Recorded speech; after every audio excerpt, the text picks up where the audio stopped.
Welcome to RSE, and welcome those who are in the room. And I presume we have a number of audience online as well, so welcome online. Where is the camera looking at? Are they looking at the slides? Okay, good. So today we are celebrating the first day of the Innovation Week that Scottish Government launched, and RSE on the first day. We are here to celebrate RSE's role in innovation and economy. And we have a large history, which I will like to show. I'm Dr. Poonam Malik, Royal Society of Edinburgh's Vice President, Business, responsible for economy and enterprise. I've taken over this office since 1st of April, alongside the new council and our president, Professor Anton Muscatelli. So welcome on behalf of that. I'm also chair of Economy and Enterprise Committee in that remit, and we will be discussing the work of that alongside our Enterprise Fellowship. So where should I start about the work of RSE? The Royal Society of Edinburgh has a proud history of fostering innovation and societal progress since its founding during the Scottish Enlightenment in 1783 today, which is 242 years of history. The Royal Society of Edinburgh stands as Scotland's National Academy of Science and Letters, bringing together some of the most distinguished thinkers, innovators, and leaders across academia, business, the arts, and public life. And that's where we differ from some of the other academies in terms of that we combine both the STEM subjects, the arts, and the public and societal life in there, and business. With a mission to advance learning and contribute to societal, cultural, and economic well-being of Scotland and the wider world, the RSE has been a long convener of knowledge and ideas, with knowledge being made useful as its motto.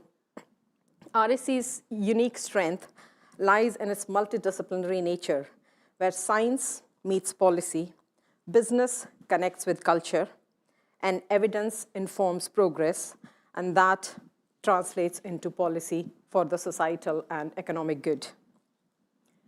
Through fellowships, policy advice, international collaborations, and public engagement, the RSE fosters an environment where research and innovation can flourish together and deliver tangible benefits to society. Eleanor Roosevelt said, "The future belongs to those who believe in the beauty of their dreams." And that is where we are here gathered today. If, as part of this Innovation Week, we have chosen a topic which you would have come here prepared to celebrate our proud history in terms of past, to discuss about where we stand today in terms of present, as there is as much doom and gloom in the media as there is potential to talk about, and then to look and interrogate and be excited and inspired about the future. As part of this 242-year-old history to past and present, looking at the legacy of innovation that RSE has supported through the lens of RSE, detail the ways in which we can support Scottish society by offering a glimpse of our present work as part of both Enterprise Fellowships, Economy and Enterprise Committee, and through our wealth of 1,800 fellows. That's the greatest asset of RSE.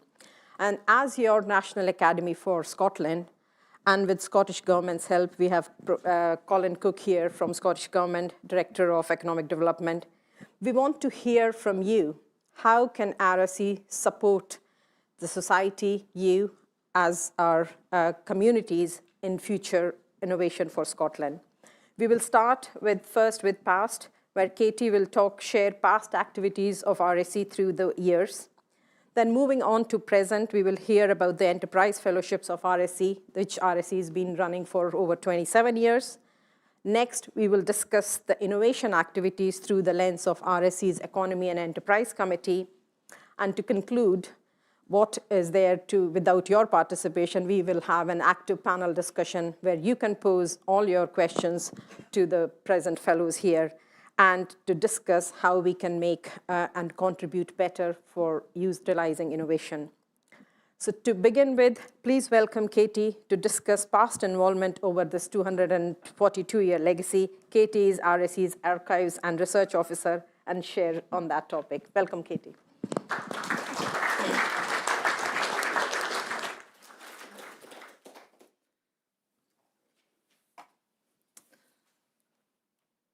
As we just heard, through its remarkable fellowship, the RSE has played a central role in Scotland's remarkable ability to lead the world in scientific discovery and technological innovation.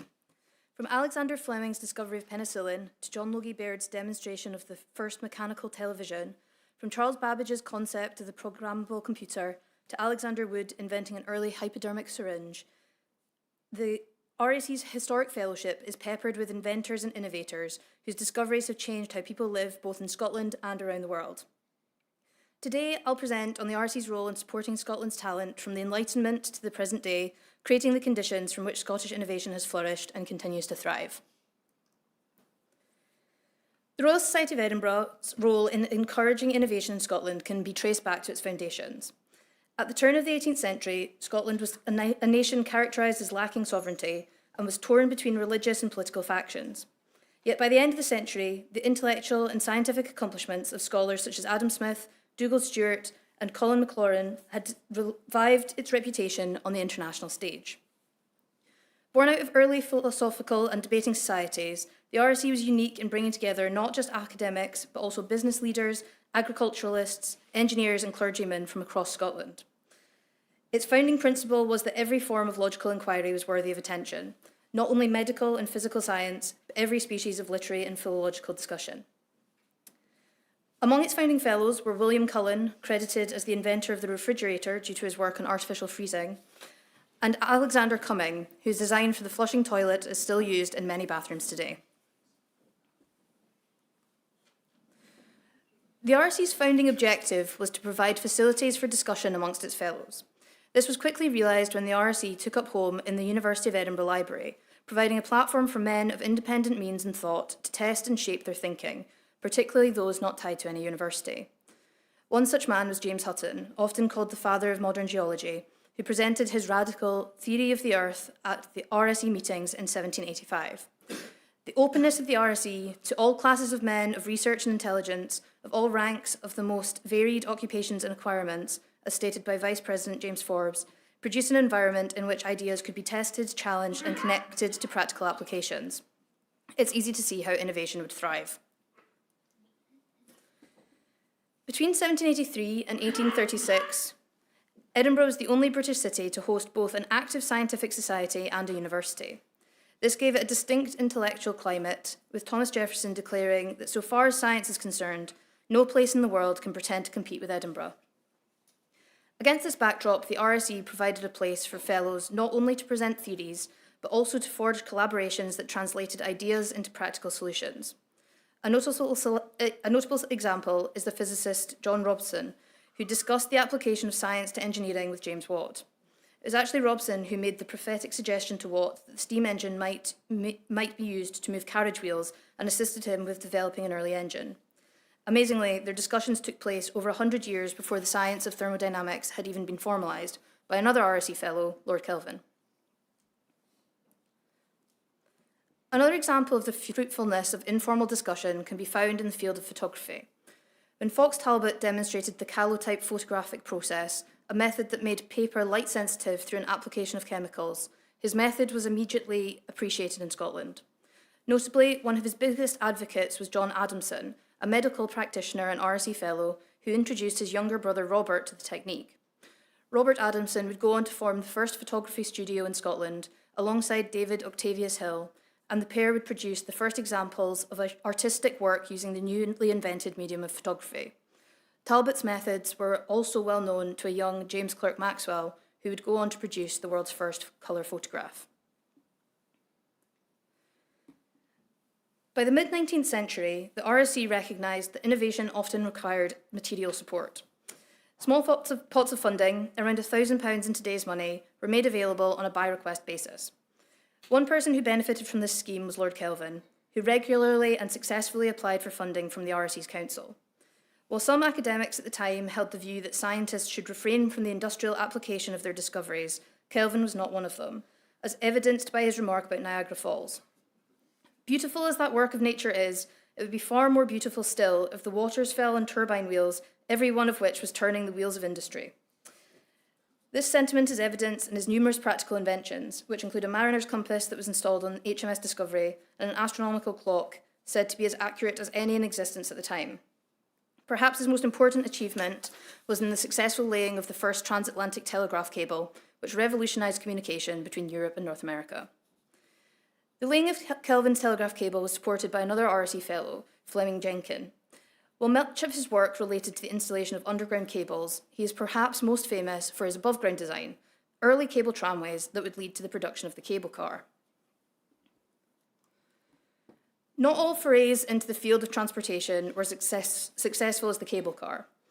John Archibald Purvis's patented monowheel, known as the Dynasphere, was supposed to reduce locomotion to its simplest form, with an associated economy of power. Purvis described the Dynasphere as the high-speed vehicle of the future, though two key flaws quickly emerged. The vehicle was almost impossible to steer or brake, and some drivers reported the phenomenon of gerbling, whereby the housing holding the driver within the vehicle would spin within the structure. It's fair to say that sometimes it's useful to work out what doesn't work as much as what does. As we saw during the COVID pandemic, urgent problems often force societies to adopt creative solutions faster than in normal circumstances. This was certainly the case following the outbreak of the First World War, which saw the RSE create a war research fund, making funding available for research which reduced the human cost of conflict. Among the research it supported were early studies on means of protecting individuals against gas warfare. This research may have later inspired the pioneering work of Charlotte Orbach, who illustrated how mustard gas caused mutations in fruit flies. Orbach was one of the first women elected to the RSE, alongside Sheena Marshall, whose wartime contributions were also significant. During the Second World War, the UK was unable to obtain Japanese agar, a substance required for growing bacterial cultures and essential in the field of microbiology for advancing medical discoveries. Marshall, a marine biologist studying plankton, was tasked with finding a substitute for the Japanese seaweed. When she was successful in doing so, royalties from the patented British agar were negotiated for her. When women were finally invited to join the society in 1949, Orbach and Marshall joined a long line of contributors to medical innovation, including James Young Simpson, known for his pioneering work in anaesthetics, Thomas Fraser, who produced the antidote to certain snake venoms, and John Macleod, whose discovery of insulin led to him being awarded the 1923 Nobel Prize for Medicine. Today, the RSE's motto, knowledge made useful, continues to reflect the spirit of the Enlightenment from which it was born. Whether sparked by chance conversation, nurtured within networks of expertise, or driven by urgent social need, innovation in Scotland has long thrived alongside the Society's support. As we look to the future, Scotland has an opportunity to maintain its role as a leading contributor to technological progress, shaping the ideas and innovations that our society needs and that make our world a better place. Thank you.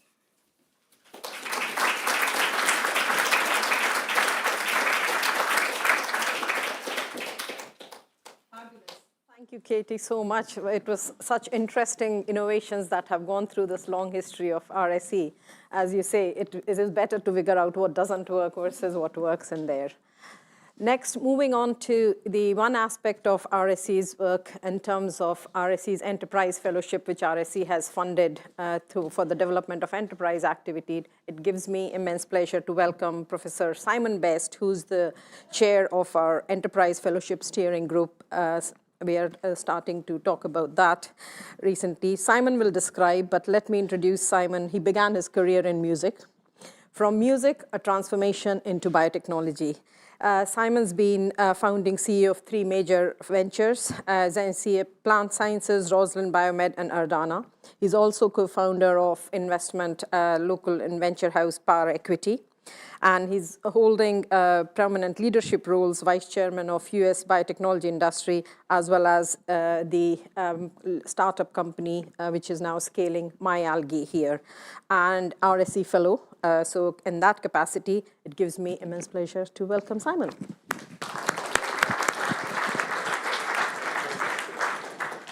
Okay, yeah, Yes, indeed. It's my pleasure to introduce the fellowship scheme and indeed three individual speakers who are going to tell you all about it and about their experiences.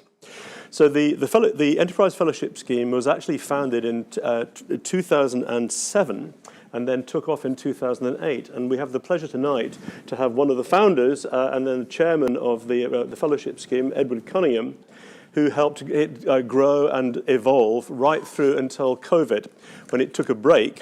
And I'm pleased to say that we're now going to relaunch it. We had our first showcase last week, but we're going to take it forward. And I'll tell you a bit more about that after we've heard from the speakers. Yeah, that's fine. Anyway, Edward was educated at Cambridge and at Harvard Business School. He worked in the civil service and in industry. He joined the World Bank in 1968 and was subsequently involved in the setting up of the Scottish Development Agency, which was an important development in the late 1960s, and the background for Scottish enterprise and the many other organs of industry support in Scotland. And he was originally the Director of Industry and Enterprise for SDA. Subsequently, he was involved with venture capital through investment companies and as an investor in his own account and as a director and chairman of startup and early stage enterprises and as a consultant. He's been chairman of the Scottish Exhibition and Conference Centre, on the boards of the TSB Bank Scotland, Watson and Philip and the Dynamic Earth Enterprises. He's chaired 5 companies for thrive and served on the council of the RSE and was its treasurer from 2004 to 2008. So Edward, having had a deep and long involvement with the fellowship scheme, is going to tell us about what it achieved in its first manifestation and what we're building on now, and which we're going to tell you about a little bit later. Edward, thank you. I'm not sure I can add to that. Anyway, I'm very pleased to have this opportunity to tell you about the Enterprise Fellowship Scheme. It was a considerable success in the promotion of innovation across the UK and over a 20-odd span years. I have to say from 1997, actually. Yeah. Although it was a small scheme in relation to the UK as a whole, it was a pioneer in demonstrating how university research could be commercialized. Earlier on, prior to this, so much of research was controlled through an organization called the NRDC, which had the policy of licensing the government-funded research rather than using research as a basis for commercialization. So how was it that the Enterprise Fellowship Scheme was so successful? Before answering that question, let me first of all mention what its stated objective was and then how it was structured. The objective was quite simply to enable academics to commercialize their research. The structure centered around the RSE, who developed and managed the scheme back in 1997. Enterprise Fellows were sponsored and paid for by research councils and the Scottish Enterprise, or SDA. The RSE engaged a training provider that delivered a 12-month program. The impact of the scheme: the last economic evaluation in 2019 showed that £1 spent by the sponsors generated a return to the UK economy of £10, or to be more precise, £9.74. More remarkable was that out of the 270 Enterprise Fellows who participated in the scheme, 90% successfully launched enterprises. And of those, 75% were still in operation in 2019. So what made all this happen? First was the selection process, which ensured that proposals for commercialization were of the highest potential. The applicants meeting this requirement were then assessed to their commitment to changing their career path in order to launch and subsequently manage a new enterprise with all its risks. And I stress that they were making a decision to move into a high-risk career path. And the second was the organizational arrangements which brought together the skills of the RSE fellowship and the technological base of the sponsors and their very extensive networks. And the third feature was the training program. The RSE, together with its provider, shifted the emphasis from lectures and so on towards self-learning. And so that the amount of time allocated for this was progressively increased to allow enterprise fellows to interact amongst themselves, to interact with their prospective clients, and also with VC investors. So to sum up, or at least not to sum up, but just to give one final word, I do want to stress that the contribution of the scheme to innovation depended on maintaining its relevance. But the relevance of yesterday is different from today. Nonetheless, I believe that the experience of the Enterprise Fellowship Scheme will help in designing new initiatives for today and for tomorrow, as will be represented by Simon there, who is now chairing the scheme.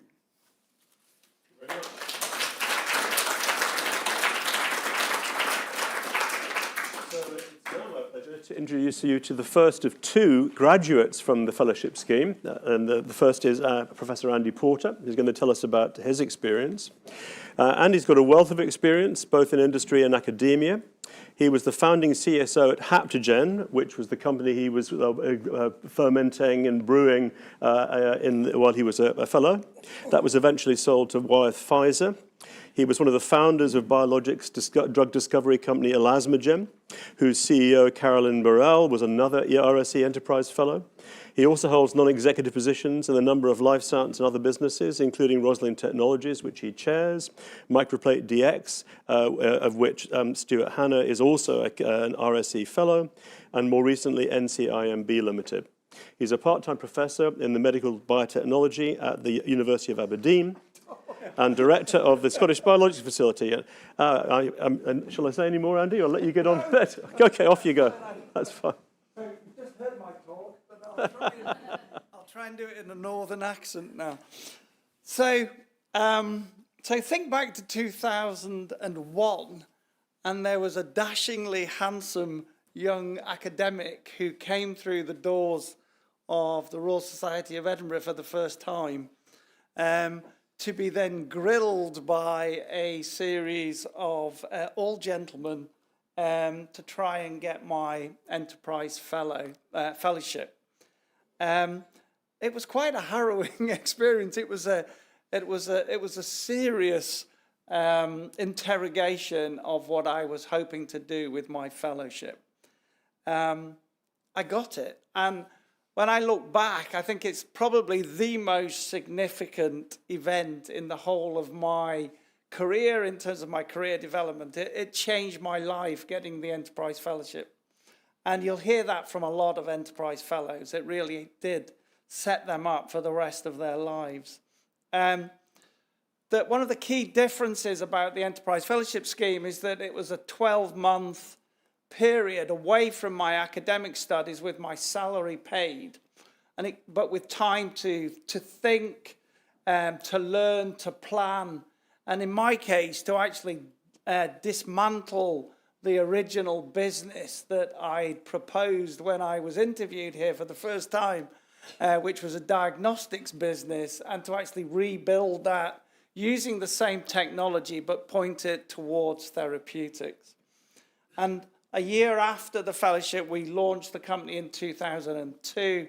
And as Simon has already said, my big lie, and he's already taken that away from me, we sold it to Wyeth Pfizer in 2007. So a transformational event for me again.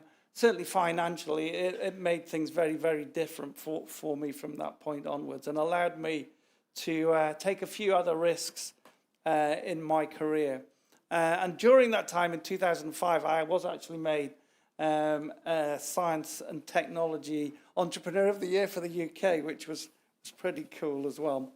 So the thing about the Enterprise Fellowship Scheme, though, was that you did it as part of a cohort, and the cohort were all sorts of different businesses, but those businesses hopefully didn't compete with each other, but they went through a lot of similar struggles, and you kind of worked your way through those problems together with mentors and with help from others who were more experienced than you were. But that common learning and that common problem solving was a huge part of the Enterprise Fellowship Scheme. And we all refer to ourselves, most of us anyway, by our cohort number. So I think I was cohort 4, and I was talking to somebody the other night, and they told me they were cohort 2. So there is this kind of bonding that happens through your cohort, and a lot of the squabbling that goes on, not within the cohort, is with the universities that you're trying to spin your companies out of, and trying to get them to be reasonable about the ownership of the intellectual property you need to take your business forward. I guess post doing the Enterprise Fellowship Scheme, I've tried to remain active in the entrepreneurial space. I've encouraged others to go through the process. And Simon's already mentioned Caroline Burrell. She very much runs Elasmogen now, but we set that up together in 2006. And also I'm on the board of Microplate DX, where Stuart Hanna, who is a pretty young scientist, but a really excellent CEO, has been successful in raising a lot of risk capital and winning a lot of grants as well, and has a sort of trophy cabinet of awards that's groaning now. So lucky to get all that learning within the Enterprise Fellowship Scheme. Certainly lucky to get a bit of learning through Haptogen. It was a kind of lottery win to get that away to Pfizer Wyeth when we did it. We were very successful in doing that, but we were just fortunate about some of the timing.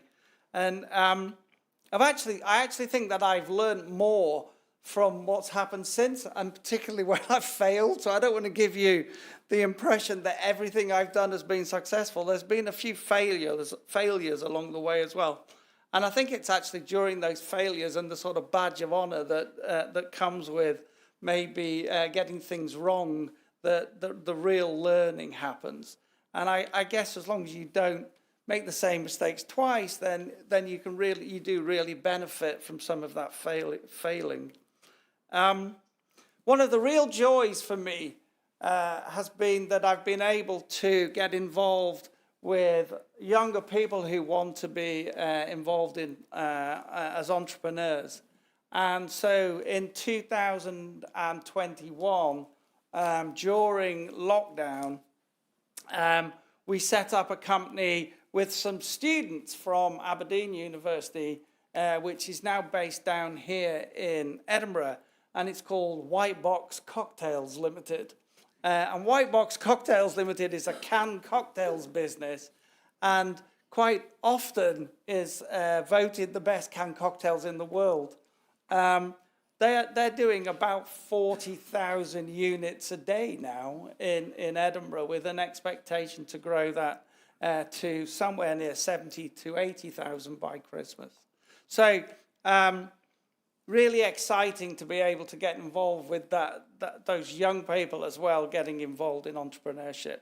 So I hope that gives you a little flavour of what the Enterprise Fellowship Scheme is about and how it set me up, at least, to continue a real career in entrepreneurship. Thank you.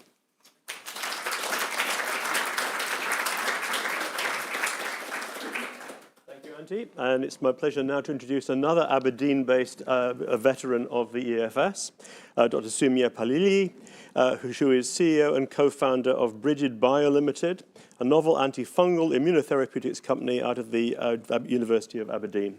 So please, we look forward to hearing about it. Thank you, Sam.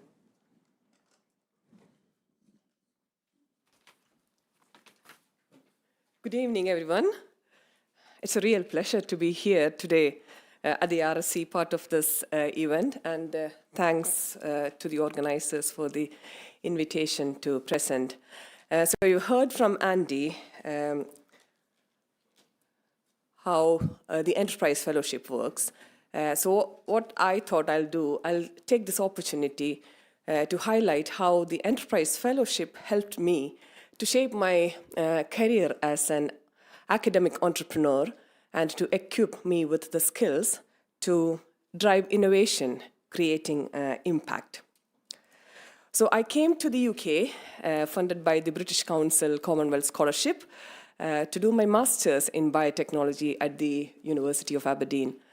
This was followed by a PhD in molecular biology, which was funded by a program called Knowledge Transfer Partnership.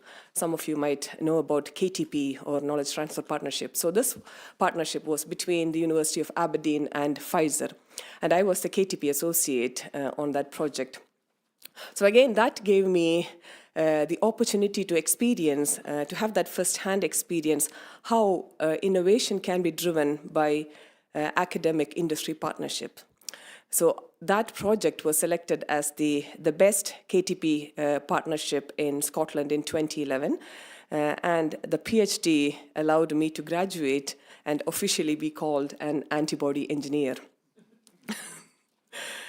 So I, at that time, so after my PhD, I had this idea that the antibodies that I made as part of that PhD could be developed into novel biologics therapies to treat drug-resistant bacterial infections.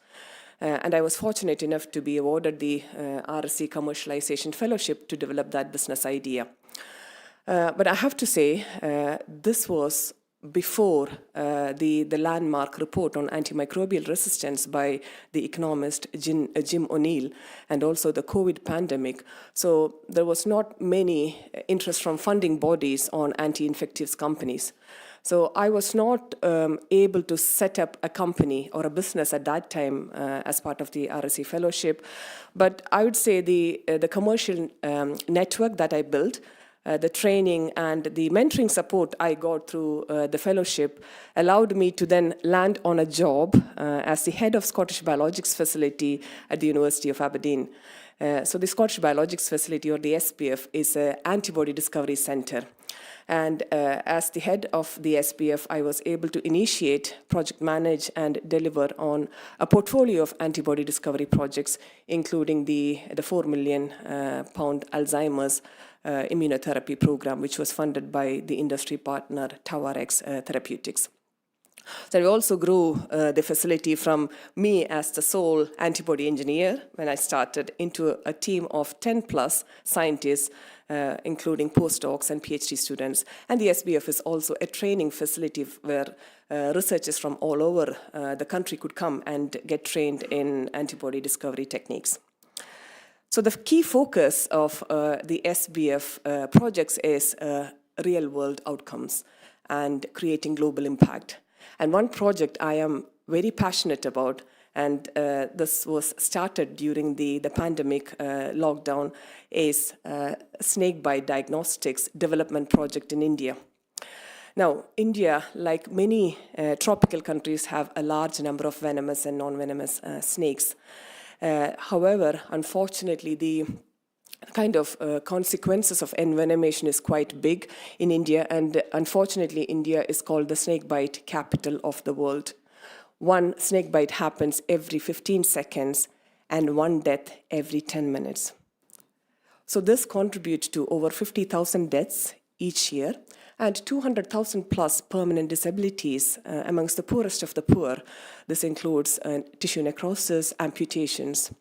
And there are no diagnostic tests in India which can differentiate between a venomous and a non-venomous bite, so that the victims or even the clinicians can be informed that this bite is a venomous bite and you need urgent medical care. So I thought this is where I could make a difference with the antibody engineering skills that I have gained after coming on a Commonwealth scholarship into the UK and all the trainings I've received. And I decided to think about making a lateral flow test, just like the test that we were all using at homes during the lockdown. And if you think about it, it's quite a simple technology which could be used to develop this first-in-kind test in India. So this test prototype has now completed clinical testing with patient samples in India, and we are at the manufacturing stage. And there is a network of local partners helping us with the regulatory process and product launch in India. So over this course of time, my desire to still make a company, a biologics therapeutics to treat infectious diseases never left me. So collaborating with Professor Carol Munro at the University of Aberdeen, who's an expert in medical mycology, human monoclonal antibodies were developed to some of the novel drug targets that Carol has identified as part of her research. And these drug targets play a key role in infection and drug resistance in fungal pathogens. So fungi can cause serious life-threatening infections in immunocompromised hosts, and this causes invasive fungal infections. And globally, 3 million people die each year due to invasive fungal infections. The mortality rate is quite high. It goes from 40 to 80% despite treatment. And we only have 3 classes of antifungals to treat. And it's kind of a forgotten child in anti-infectives fields. When we talk about AMR, people we think about antibiotics resistance, but antifungal resistance is on the rise. And this results in a lot of treatment complications, treatment failure, and unfortunately, a lot of immunocompromised patients die due to these infections. So Bridget Bio Limited was set up as a spin-out company from the University of Aberdeen to pioneer the development of novel immunotherapies to treat serious drug-resistant invasive fungal infections. We raised over 1 million in pre-seed funding to date by a combination of commercial grants from Innovate UK, iCure, the Scottish Enterprise, and an organization called INCADE, which is a European antimicrobial therapies incubator. And we also won a small number of business awards in Scotland, including the Converge and the Regional Scottish Edge Award. So I feel like I've come full circle here at the RSE, where it all started 15 years back when I was an enterprise fellow in 2010. But with all over the years, the experience and the skills that I've gained finally allowed me to launch an anti-infectives drug discovery business. So thank you for listening.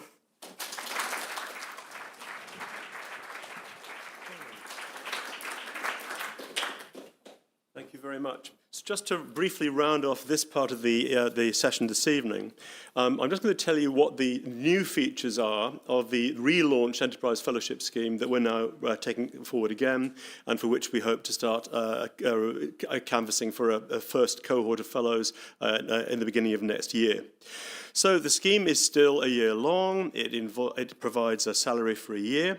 It still involves a baseline of training, which, as Andy has described, both with peer-to-peer and external training programs.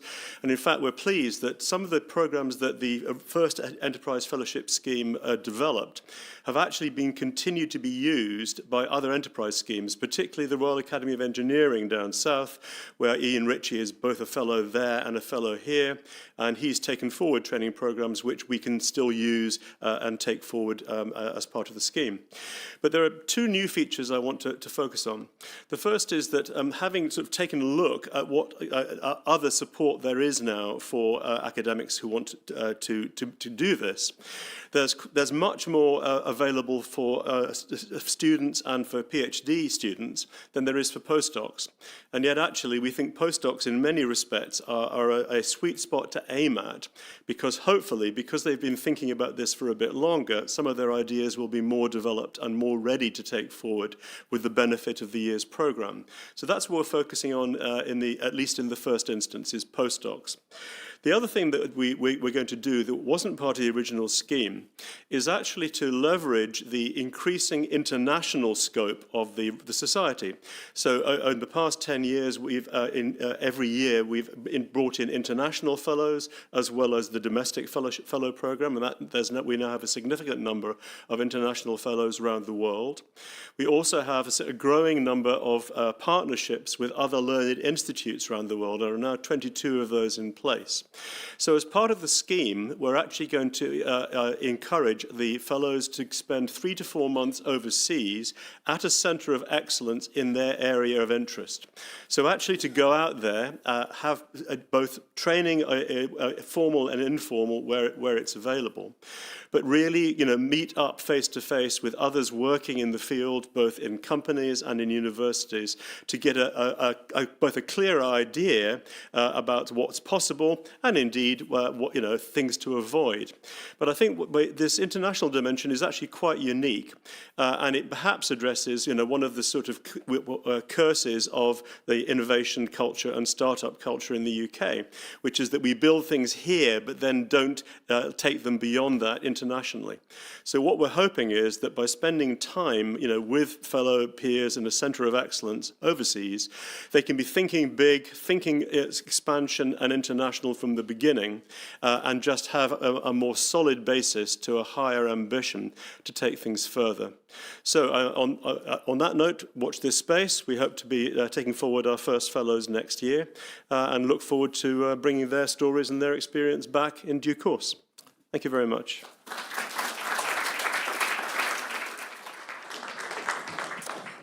Thank you, Simon. So that was an enlightening session about RSE's role in terms of how enterprise fellowships have been hosted. And since we are talking about a lot of full circle moments, as all speakers have tried to do it, if I were to link, because as I said, I've not spoken anything about the work, it is good to see that RSE's enterprise fellowships, which started in 1997, I'm a board member of Scottish Enterprise for past 7 years, and Scottish Enterprise, as Scotland's national sort of innovation or enterprise agency, has funded it for 25 years, since 1997 till 2023-22, when it was paused after COVID. So like every baby that has to grow and eventually leave the nest, it is the enterprise fellowship time, its evolution to spin out and become self-sustainable, which is the current model, to look for financial and funding raise in its new version of it.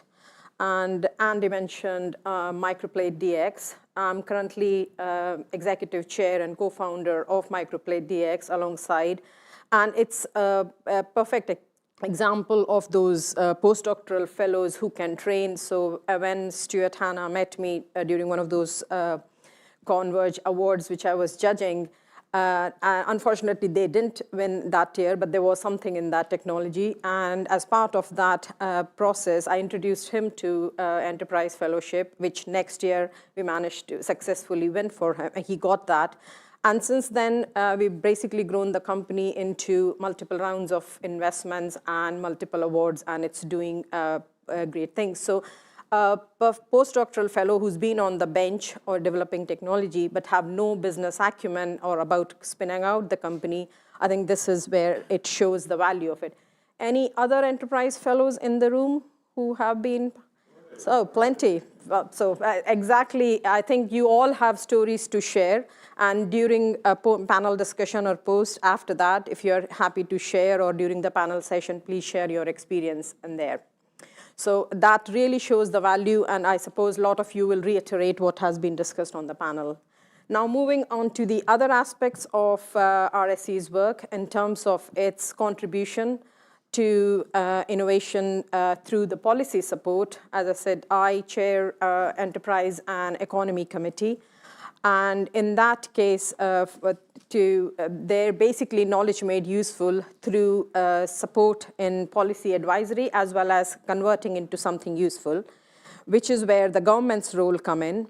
And our next speaker is Colin Cook, who's Director of Economic Development for Scottish Government. Colin will be discussing how creating the right environment for innovation to thrive. I'm not preempting your talk, but just to introduce you. So in your current role, you're responsible for the implementation of Scotland's National Innovation Strategy, because we are very good at producing lots of strategies. So implementation definitely is expectation here. Promoting entrepreneurship, working with universities and colleges to commercialization research. Your team supports Scotland's Chief Scientific Advisor and Scottish Science Advisory Council, sponsors enterprise agencies. As I mentioned, I'm on the board of Scottish Enterprise, manages Scottish Government's strategic commercial assets, and leads on city and region deals, free port, and investment zones. So lots to say, Colin, and we are looking forward to your talk.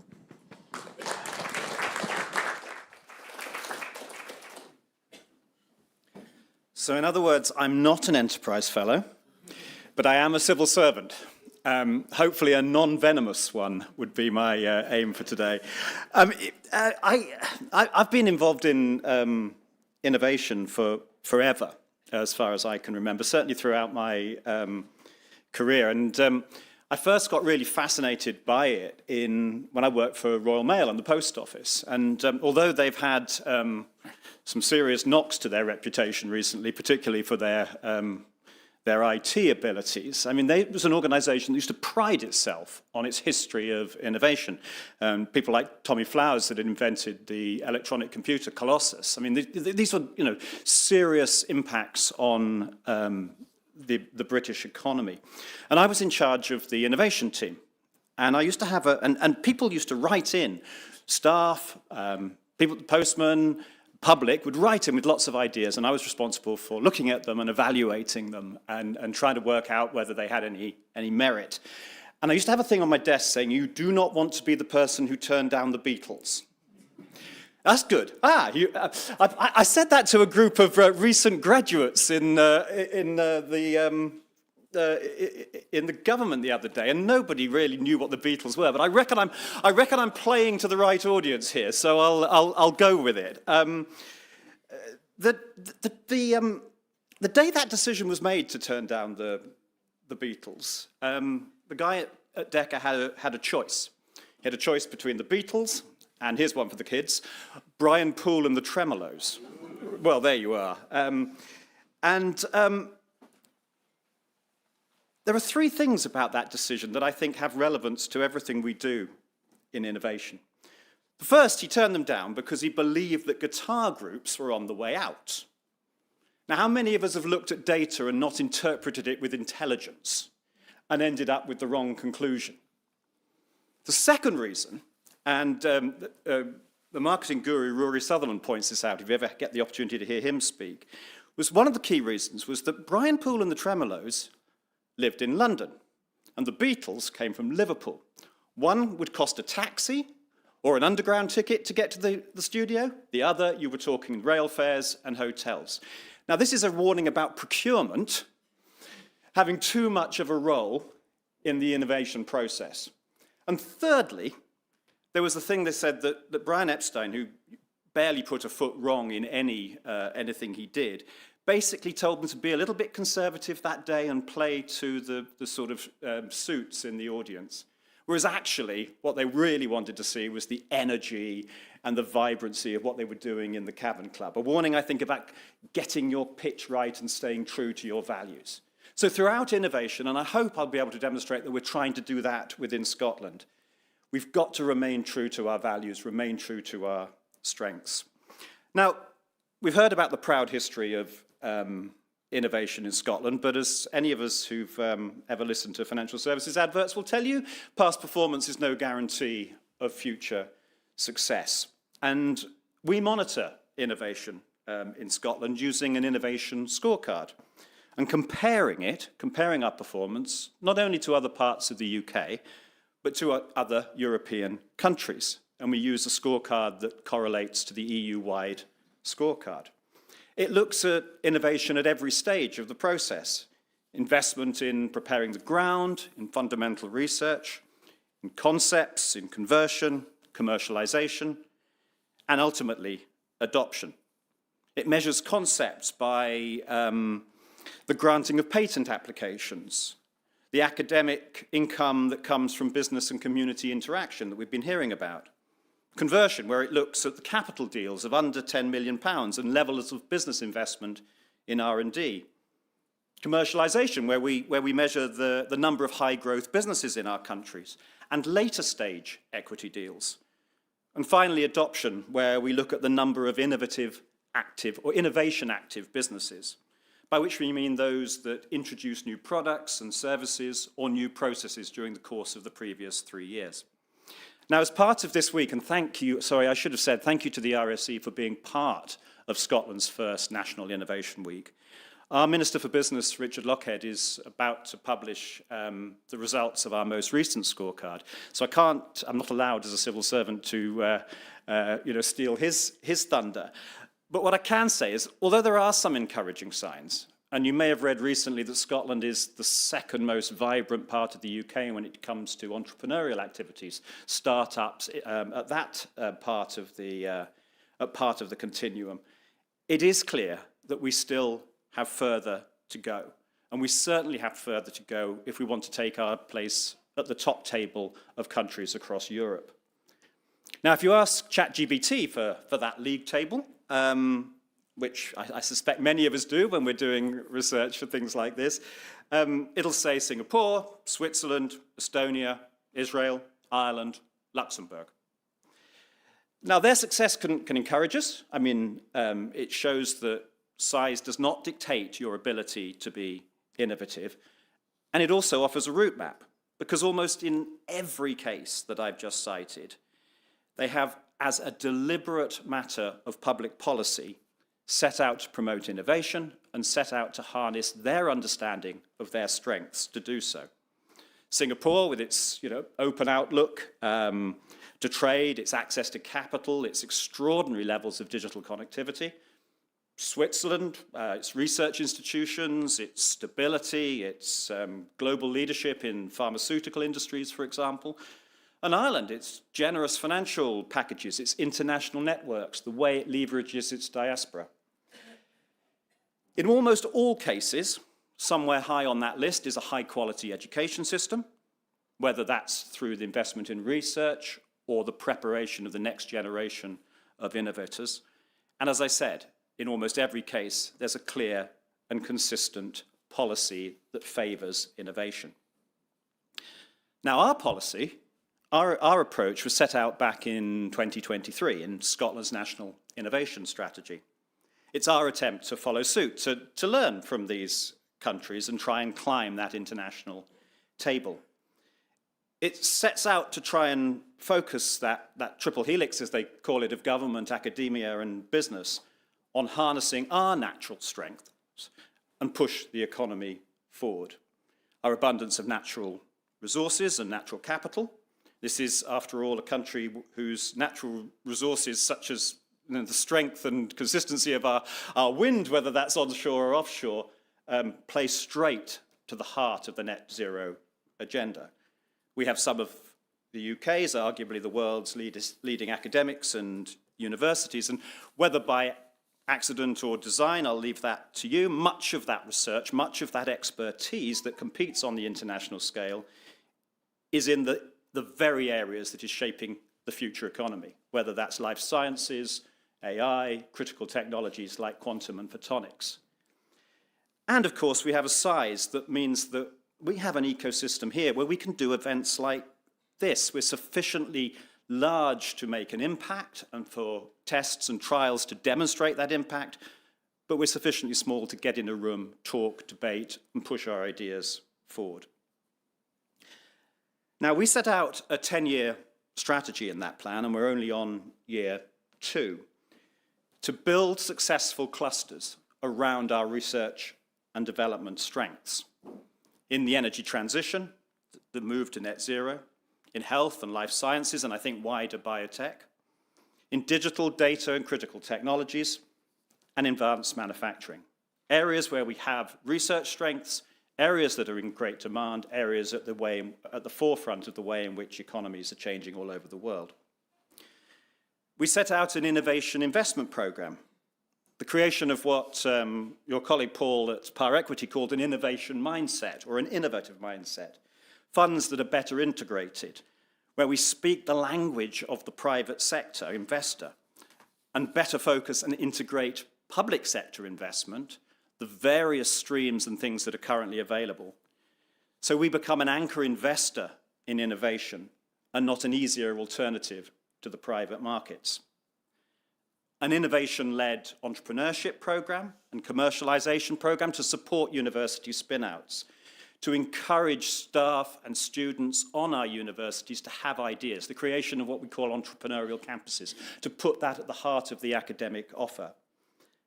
And finally, a national productivity program to encourage businesses to focus on being more innovation active. And that's now a core part of the mission of Scottish Enterprise, who we've mentioned. And incidentally, I think the recent appointment of Sir Jim MacDonald as the chair of Scottish Enterprise is a signal of this intent to bring business and academia and government together and use it as a powerful force to drive innovation. But there is much more we can do, and perhaps we can get into a discussion later. I think there's more we can do to bring economic value from our universities. I believe that universities, and we all believe that universities are a precious resource, and if an innovation comes out of our academic strengths, it is far stickier than some of the other innovations that we have attracted to these shores over many years. But there's a few things that flow from that. We need to protect that leadership position. It doesn't just happen. It doesn't just stay. We need to invest in applied and fundamental research to make that happen. We've got to encourage collaboration. We were talking about internationalization and the need to work with partners overseas. You can't confuse progress with ultimate success. And in areas like robotics and AI, there are many countries that are further ahead of us, coming up with ideas, and we've got to make sure that we get the right partnerships in place. We've got to attract the very best innovators from across the world to come and work here. And we've got to work cross-discipline. I think our former chief entrepreneur, Mark Logan, was recently appointed as the entrepreneur in residence at the Royal Conservatoire. And I think that's a great example of how multidisciplinary work can drive innovation. We've got to do more to make research visible, to make it more accessible to private sector investments. And that does mean tackling some of those challenges that we all know about in terms of IP. And for government, we can do far more to use our investment, our procurement, to stimulate challenges. A few years ago, I was involved in setting up something called CivTech. It was one of the world's first business incubators that was focused specifically on public sector challenges. It has two aims. Firstly, to improve the quality of public services. Secondly, to stimulate opportunities for new business. And those two things are not contradictory. They can be the same. But I think now we've got to go even further to build those partnerships between business, academia, and government to tackle some of the big societal challenges that we have. We've got to find a new model for doing it, long-term, sustained partnership and collaboration.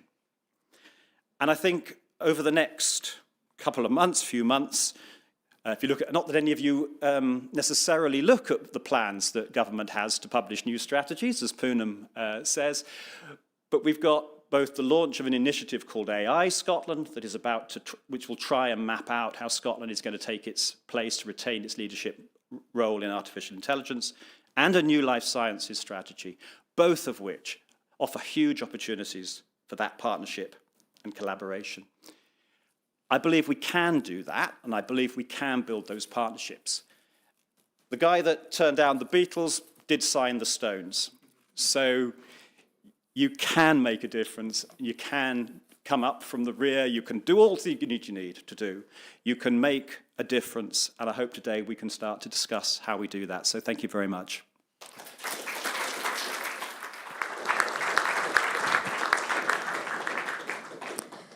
Thank you, Colin. Hopefully, we are finding both our Beatles and Stones on the same pace, but that is where we are here. There was a lot in your address to pick up, and hopefully, we'll take that during our panel session.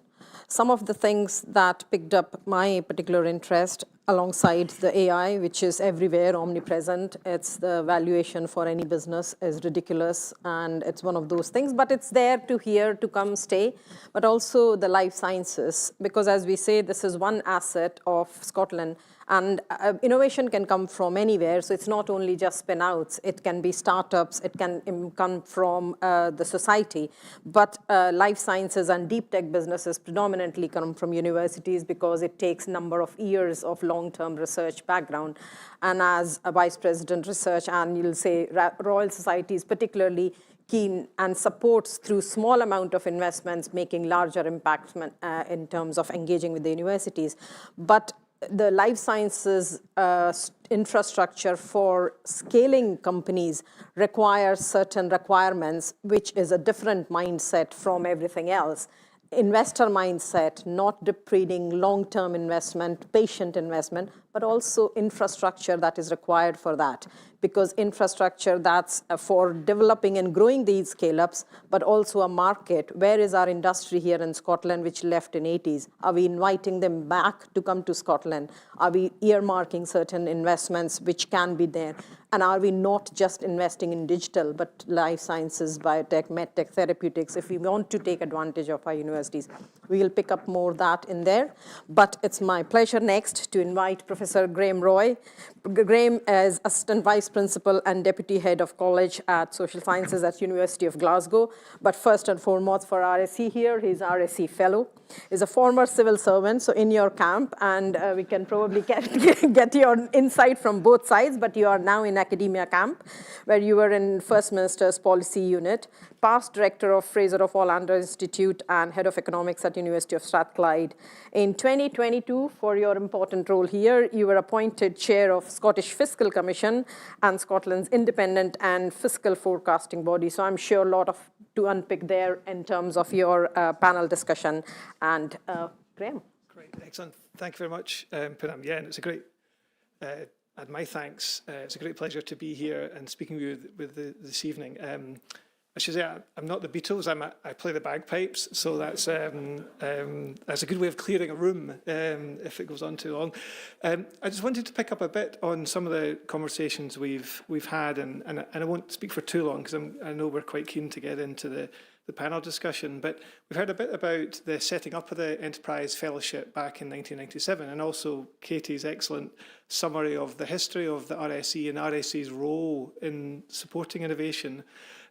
There's an absolutely fantastic paper in the archives in the RSE. It was published in 1996, which was a major review undertaken by the Royal Society of Edinburgh at the time, but also by Crawford Beveridge when he was Chief Executive of Scottish Enterprise. It's a 200-page report, which the archives here managed to dig out for me. And it was looking at how we can commercialise research. So how can we boost innovation in Scotland? And if you get a chance, and I'm sure the colleagues in the archives will be happy to help dig it out for you, because it's absolutely fascinating to look at that report and to reflect on the differences, but crucially the similarities to the conversation that we're having today. I mean, 30 years ago, that was talking about how can we commercialise research from our universities? How can we get more academics interested in being entrepreneurial? What can we do to try and boost the levels of investment within our core business base, within innovation? What can government do more to boost innovation? What countries in the world can we look at that are the leaders of the pack in innovation that we can learn from? Ireland, Luxembourg, South Asian economies. And it's amazing just how, if you look back at that report, how similar the policy prescriptions, the policy diagnosis, and the comparisons and the ambition about what we were trying to achieve remain similar to today. But that was 30 years ago. That was 1996. And I guess one of the challenges, if we're being honest with ourselves, is how much further forward has the debate moved over those 30 years? Yes, there's been examples of things like the Enterprise Fellowship Scheme that came out of that report by Crawford Beveridge. We had the co-investment fund that evolved out of that as well. But if you take a step back and look at the fundamental policy prescriptions and policy challenges, they're just exactly the same as they were back all those years ago. Now, that's not to say that consistency is necessarily a bad, but if we're still lagging behind the best countries in the world, if we're still not meeting our ambitions about where we want to be in innovation, that probably points to one of three reasons. I mean, firstly, it's because that we actually haven't got the policies right, and we need to review and start on a completely different tangent. Or it's that there's been some other factors that have an impact that actually means we're doing okay, and if we hadn't done these things, we would have ended up in a much worse outcome. Or there's a third one, which is that we have the right ideas, it's just the execution and the delivery of those ideas that haven't held up over time. And there are some examples about where we've had some great success. The Enterprise Fellows, if we've heard, is one example. We've had some examples of things I mentioned, like the co-investment funds. The tech scalers in the recent times have real potential and are really highly significant. But we've also had quite some significant failures too. So people here will probably remember the intermediate technology institutes that were set up to try and support exactly that collaboration between academic research and the business base. What's quite interesting, I think, about the ITIs as a lesson is not that they didn't achieve everything that they had hoped to achieve, or they were set up in a way which ultimately meant that they weren't going to be successful. But it's interesting to look at the overall budget that was available for the ITI. So the ITIs were set up in the 2000s to try and support demand for academic research and development and innovation. Their budget was £500 million. The current budget for Scottish Enterprise is £225 million.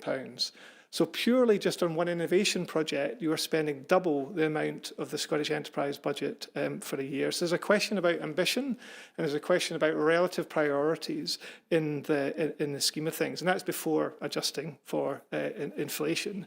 And I guess one of the other things, if you look at what's happened to innovation policies over time, that yes, we can think about how policies are well set up, but actually if you look at what drives a lot of the policy agenda, innovation, but in broader aspects of public policy, not just in Scotland and the UK, but there's a really important political economy dimension in here. I don't mean the raw politics of party political things, but a lot of what you see in terms of the innovation agenda driven by the personalities of the time.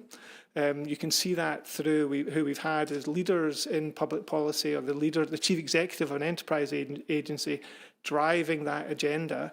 But when you have a churn, when you have a change in that leadership, then you start off in a completely different policy agenda. The relationships that exist between policymakers, agencies, businesses and universities all evolve over time. And that leads to a constant churn in the policy agenda. And clearly paradigms change as well. I mean, it's interesting, we're now back talking about clusters. I remember, I'm old enough to remember a time when clusters were in vogue and then were out of vogue, and they've now come back again. And that, I guess that's one of the key takeaways, I think, or one of the lessons for us, I think, when we start to look at examples like the Enterprise Fellowship Scheme and see the success of that, is that ability to play the long-term game and to make policies and ideas resilient to these churns of personalities, relationships and paradigms. So just a couple of three quick reflections before I leave you. And again, drawing on the success of the Enterprise Fellowship Scheme, I guess the first thing, we've got to be patient. The scheme has been set up in 1997, and success doesn't happen instantaneously. So we need to look at how we can actually build policies, not just things like the Enterprise Fellowship Scheme, but innovation more broadly that can overlap political cycles. Secondly, the interesting thing, again, the lesson from the enterprise fellowship schemes is it wasn't really about innovation. It was about everything that went around that. It was about business support. It was about encouraging relationships with academia. It was about peer mentoring. It was about education. It wasn't just about one aspect of it. It was all-encompassing and comprehensive. And then I guess one final thing I would say is that when someone tells you they've got a new idea, the idea will have happened in the past. And I think we need to get better as a country about learning from where these ideas have worked, where these ideas haven't worked. And I think the Enterprise Fellowship is a really good example of one where the idea did work. And what can we learn from that, not just to continue it and evolve it into the future, but to upscale it into all aspects of what we're trying to achieve with innovation. Thank you.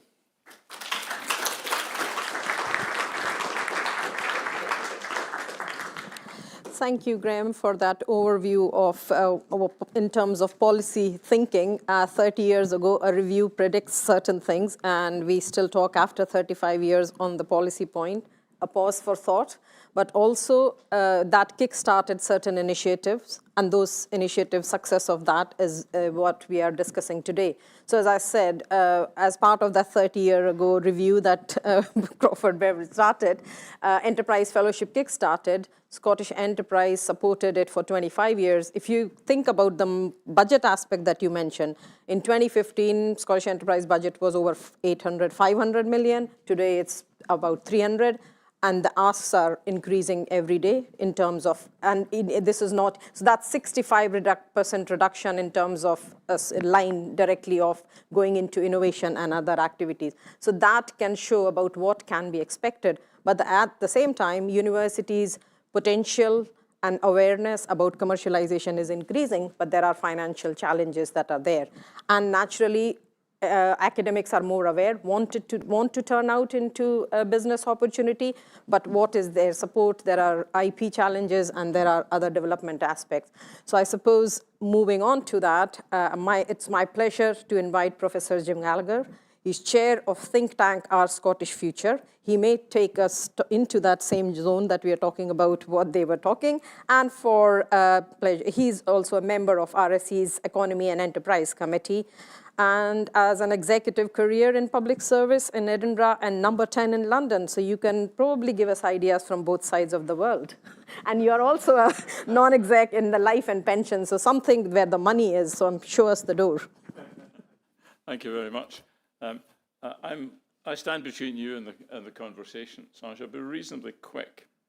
But I want to do a little more on perspective of why innovation matters economically.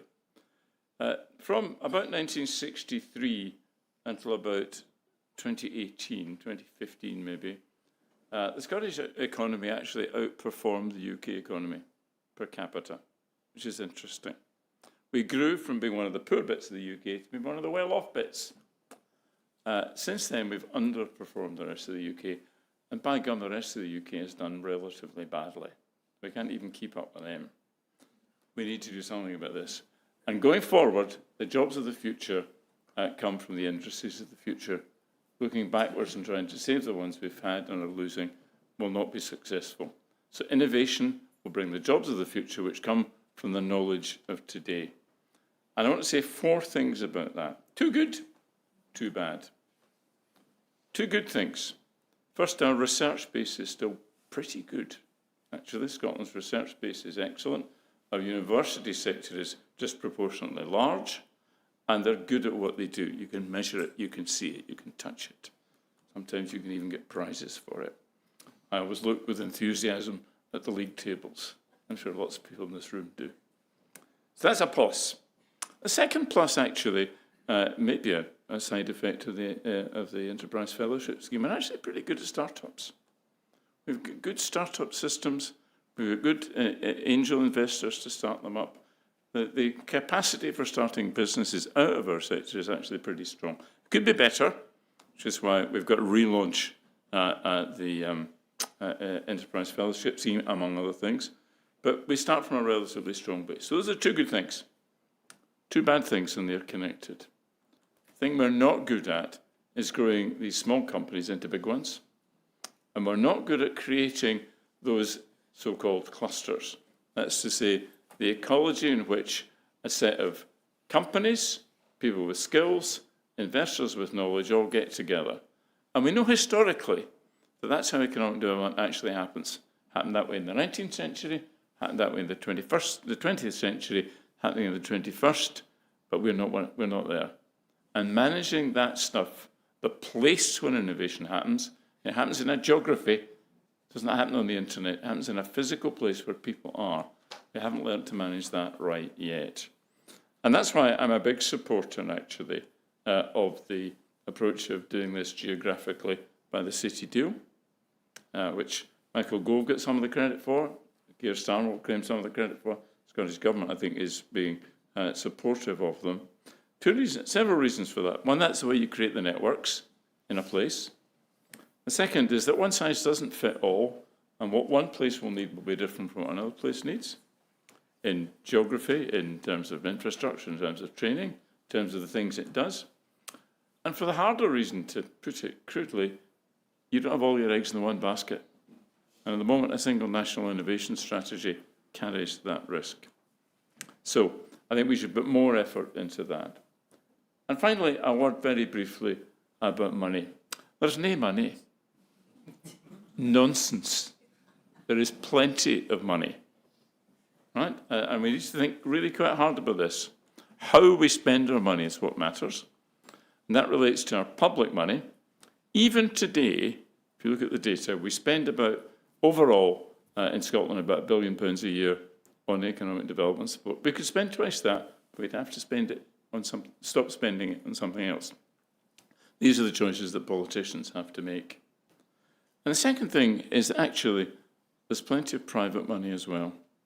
There's a wall of money waiting to be productively invested. And I know I manage some of it. And we are looking in the pensions industry for high returning, relatively safe long-term investments. And they're actually quite hard to find. We haven't got the infrastructure for doing that right yet. And we haven't got the incentives, actually, on our pensions industry right either. And this takes us back to the so-called Mansion House story, which has to go further and faster. Put all those things together, structure this geographically, get the right mix of public and private investment, which means a change in the private world, and some hard decisions in the public world, which are going to be very painful.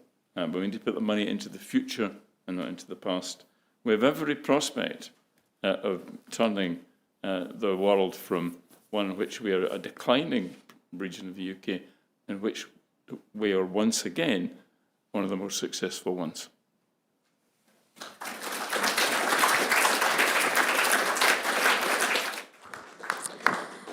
Thank you, Jim, for giving us the belief there's plenty of money. That's all we like to hear, whether from public sector, instead of the whole of that we keep hearing about, how to redistribute it, that's what you are telling. But also giving us the expectation that there is private money which should move into this innovation economy. And as some of you would be familiar about the Mansion House Compact that was signed in UK, it is that the pension houses will, and some of the large, up to 10 or 12 large pension houses have committed that 5% of their savings, they will divert towards the innovation economy. Now, the question there is that how do we make sure that it ends up into the right innovation economy, into the early stage innovation scale-up market rather than the mid-market where it traditionally is there. But the data shows that over a longer period, early stage scale-up companies return at least better and not any less than the stock market or other markets. So there isn't a risk as you look at the longer term life cycle, and that's the Mansion House Compact. So the question here is, for me, that as part of the Economy and Enterprise Committee that we want to look at is, how do we ensure that some of it actually comes to Scotland and gets invested into it? So with that, I would like to thank all the panel speakers for everything that they have said. And now we would like to move into the open panel discussion with all the panelists. If you wish to speak, discuss, or ask any questions about RSE's history in innovation, Katie is your person. She's here. If you wish to ask about the Enterprise Fellowship and their cohort experience. You've heard from some. There are some alumni. There are people here, and Simon will guide them.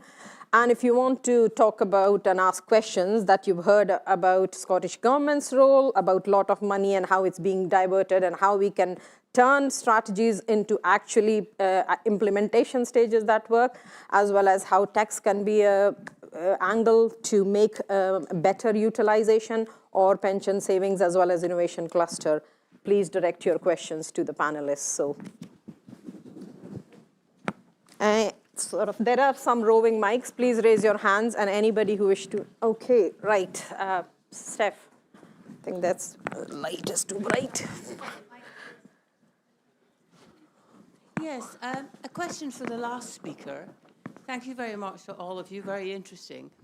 But you referred to the decline, perhaps that's too strong a word, over the last most of a decade.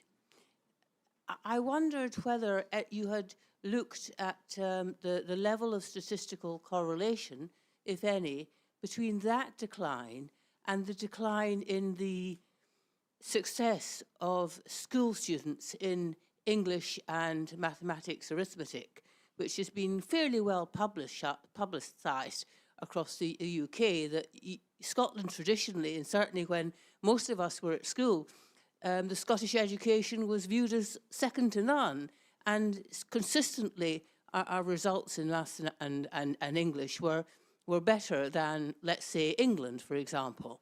And now the position seems to have reversed, if what's published in newspapers and so on is correct. And is there any level of statistical correlation between the two declines? If I can give an answer in Latin, and that is, we don't know what's post hoc and what's propter hoc. Two of these things, you are right, of course, both of these things are happening. The mechanics of correlation, or the mechanics of connection and the fact of correlation, I think is probably pushing our luck a bit. But education matters hugely in this, and in particular STEM education, sums, not just English, but sums. And we're not doing as well in that, in my view, personally, as we should be. And I'm afraid I might sort of rather sympathise with you, thinking that we might turn the educational clock back just a little. But that's not really going to cure our innovation problem, but it might help. Thank you. Anyone else wants to add to that? Okay, the next question then. Thank you very much for the talks. They're really interesting talks and really interesting policy discussions. I'm afraid my question is also for Professor Gallegher again. Your third point you made is really important, both for Scotland and the UK, our inability to grow companies, to make them huge companies. They start off, they do really well, then they get sold. Part of that seems to be the parameter of success is setting your company on for making lots of money and selling to often overseas money. So that seems to be happening for multiple companies across the UK. If that parameter of success remains, it's not going to change, I would have thought. So how do we, does that parameter need changing? Do we need to put more success into growing companies over a longer time period rather than selling them on? So I think there are people here who have more to say about this than me, but can I say two things? First, risk takers have to be rewarded, and at some point, there's absolutely nothing wrong with people cashing in for years of effort, and I applaud that. I think the real challenge is not that, but arranging the world in such a way that we have a set of companies where there's a natural place for them to stay.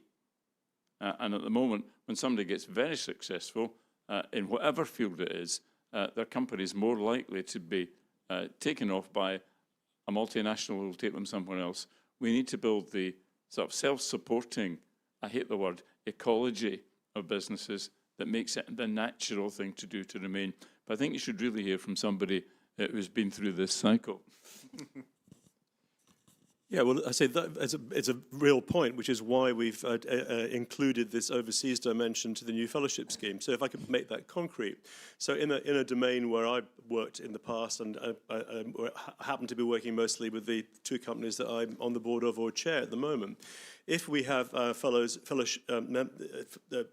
candidates who want to go into animal biotechnology, an area where Edinburgh is already very strong, And, we would encourage them. We have very strong networks and collaboration with University of California, Davis, which is the #1 campus in North America for that sort of work.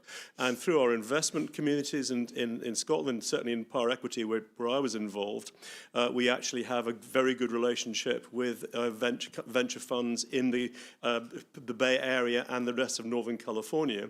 And we would be able to introduce fellows who go over and embed in the technology universe at UC Davis, but we also make sure that they spend time down the road in San Francisco meeting investors. So, there are ways of actually, plugging our candidates in to the global story early, and I think that is very important for the reasons that you've just raised. I think if I understood your question correctly, is you say, are we setting only success criteria that our company becomes unicorns, which is $1 billion company? So no, that's not the expectation for every company that is being set. I suppose there are companies, community enterprises, social enterprises, which are suited for Scotland's communities and family-run businesses, which are highly successful. It has its place, and they are the businesses that are the basic. Scotland has 99.3% SMEs here, and they do provide jobs, and they provide.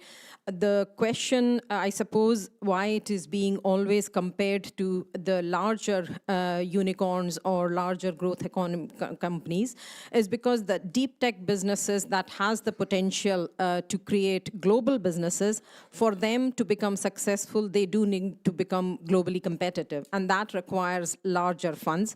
And possibly that's the reason that then the funding comes from elsewhere, and because the investment comes from elsewhere, the investors put a condition that the companies move there. In certain companies, the technological or IT solutions have remained there, and the markets have moved there, and the teams have divided.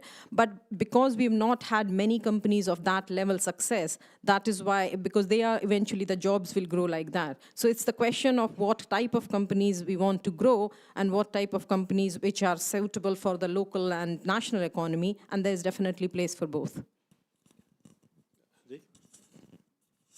So I think the question was absolutely the opposite of that, wasn't it? It was about why we're not growing companies and why companies are not scaling here. And I'm absolutely guilty of taking a business with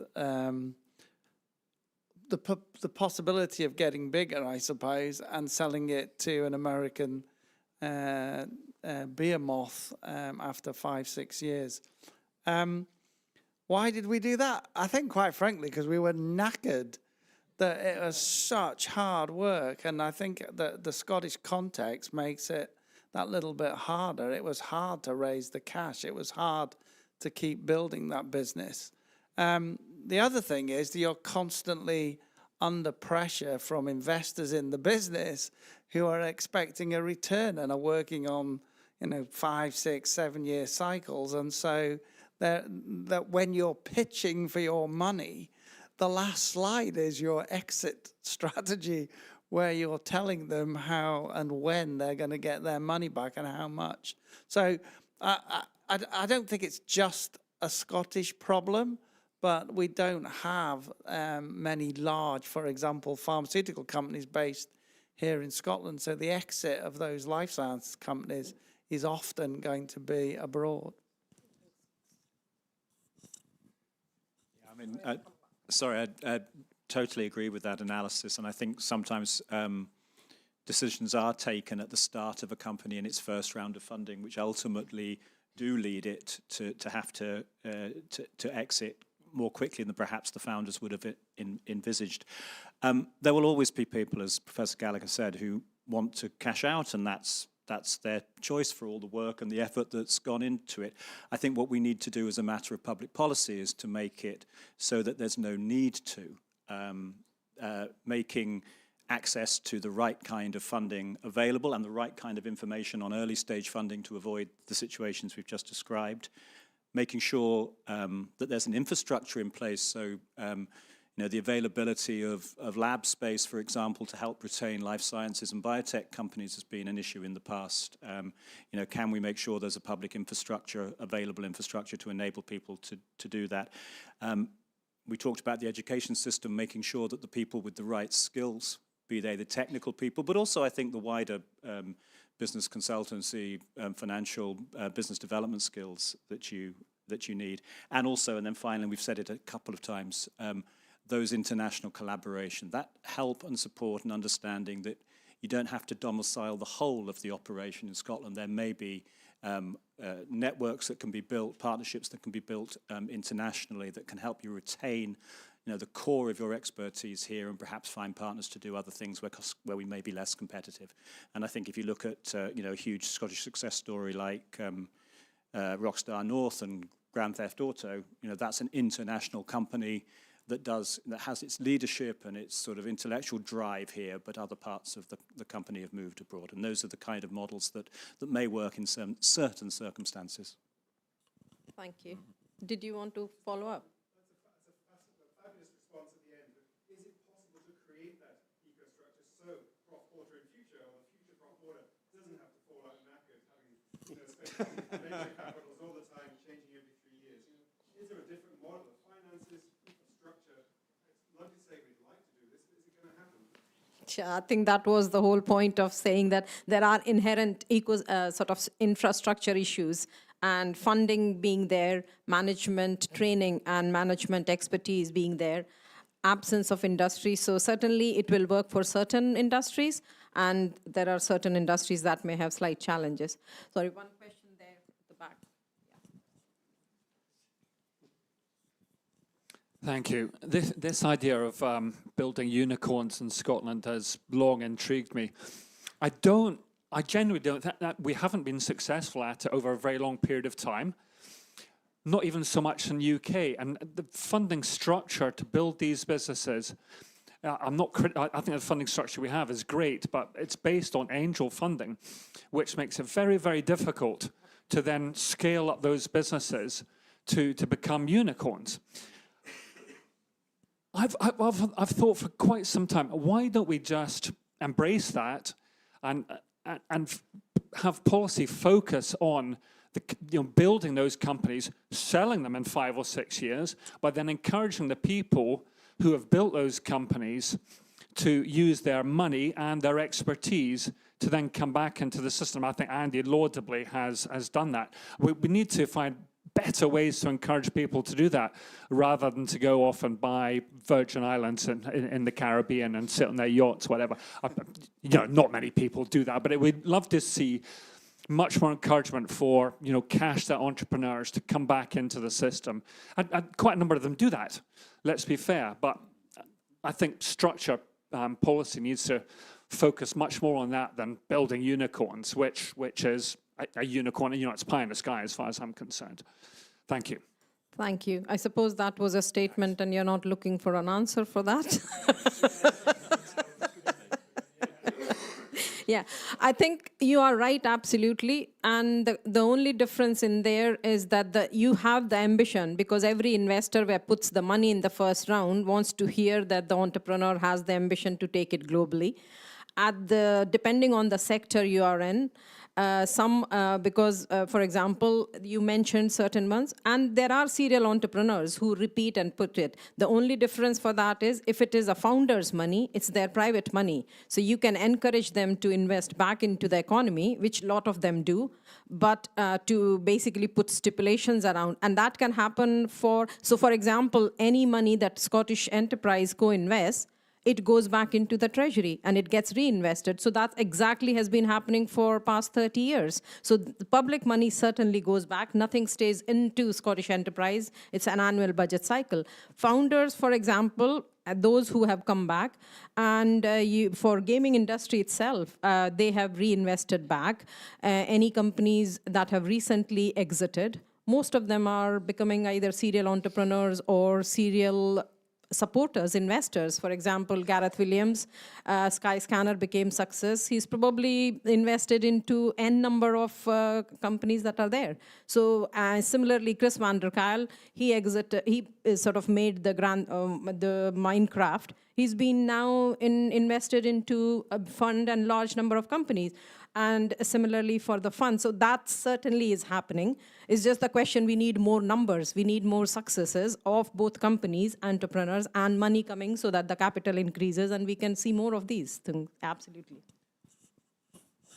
One thing that did happen when we sold to Wyeth was that Wyeth actually moved the team into Scotland. So they, in acquiring the company, they acquired the whole of the science team and added to that. So we actually built around about 50 people who were Wyeth Pfizer employees in Aberdeen. And for a brief period of time, I think that was transformational for the kind of biotech life science community in Scotland to have that base up in Aberdeen. What happened though was that Pfizer then drew in their horns, and they had to make a decision about whether they would keep Aberdeen open or whether they would move it to Southern Ireland, and they actually chose to move it to Ireland. And the reason was because a better tax position in Ireland, and because the intellectual property position was stronger for them in Ireland on the technologies we developed. And that was, I think that was a real catastrophe in a way for what happened to Scottish life science for a period after that. Next question. So on that point, okay, loud enough. On that point, do we need to actually, as in the way that something of if any national treasure that we consider a national treasure suddenly starts to get, headlines appear that the Charles Lyell notebooks are all going to be sold and they're going to end up outside of the country, and suddenly there's a massive, piece of work done by the University of Edinburgh and by other people to keep them here because they're ours. Don't we need to do that for our businesses? Did we need to sell DeepMind to Google? An AI powerhouse built in the UK, and we've let it go to America. Well, of course, America's our friend, aren't they? Today. If that had been a Chinese company, that wouldn't have happened, because today, they're the enemy. Apparently. I don't understand why we don't use poison pills, golden handshakes to keep these technologies as policy here. If the technologies are that good, if the company you built was so good that Wyeth wanted it, they would have bought it at any price with golden handcuffs and with poison pills to keep that spark in Aberdeen until it became a flame. We don't do that. We're becoming a rentier economy, and we're becoming Incubator UK, Incubator Scotland. Yeah. Is that what we want to be? The incubator for other industries. UC Davis was mentioned. Yeah. I have long thought that the size of this country, Scotland, for the amount of academic power and powerhouse universities we have here, we have so much friction built into the system because they're all individual institutions. The University of California system is a single system with a single Senate, with a single Chancellor. Just on salaries alone, that's better than all the universities in Scotland. But a single university system that actually could say, petroleum and energy, Aberdeen, that's your game. Artificial intelligence, maybe. Edinburgh, that's your game. Quantum hardware, and stop we waste so much money on every single university thinking it has to have a duplicate department to another university. If we actually sat down and looked at the country as a whole and tried to figure out as a whole what it would take for this country to be a powerhouse, out along the lines of the state of California. Instead, we seem to build in friction all the time, and part of the reason why it's so knackering is you're fighting the friction. And the role of government is to reduce the friction, is to actually oil the wheels of industry. And we don't do that. Instead, we throw sand in the cogs. And I don't understand, because if we have to go back 30 years to find out a policy that tells us what we should have been doing for the last 30 years, we're not doing something right. Thank you. Colin? Oh, thank you. Poison pill, Colin. Yeah, thank you. I even looked at the water there, thinking if I've got my hands on a bottle, then I won't get the microphone. That's the way I live much of my life. Happened to sit next to me. Yeah. Look, I mean, actually, I don't want to stray into difficult and political policy issues. I was going to make the point. I think there is, even without that wholesale reform of the education system and the university system that you've just proposed, I think there is more that we can do to take a coherent, clear story about Scotland's academic strengths to the world and to appeal to investors through that. I think there is more that we can do to as I say, to have a joined-up story about different universities working together rather than competing with each other in international markets. I think there's probably more we can do when it comes to the attraction of students and the best talent around. I'm not in a position or able to judge how that would play in the university sector, but from an economic development point of view, that coherent message through a Scottish Development International or something is something we would welcome, and we do see signs of it. Signs of it happening. The other question that you've raised, which is a really interesting one, is about the role of state intervention in large organisations, large growth organisations. I think I might have to plead the fifth on that one, because clearly it's a highly political, philosophical question. But there is certainly an appetite in organisations such as Scottish Enterprise to invest in the organisations that they think will power the future, and that's and some of those are about long-term commitments and long-term returns, and not just the sort of short-term, sort of type of investments that Poonam was talking about. I'll give to Jim, and then I'm not so conflicted as poor Colin. There is a problem, and you, on one view, your diagnosis is absolutely right, and the other view is that, unfortunately, when governments try to put oil in machines, it turns out to be sand, right? Governments are not very good at this stuff, and the more power you give them, the more risk you take. And sadly, if we look at the portfolio of businesses which the Scottish Government, sorry, Colin, has been rescuing in recent years, you wouldn't let them out in a dark night, right? These are businesses which have failed because they've failed. And the political process, unfortunately, tends to be driven by the short term, whereas, oddly enough, the private sector, in principle at least, can think longer term, because it isn't elected next year. Thank you. I think what you outlined, there were three aspects to that initially, to say why can't state keep the larger enterprises which are successful.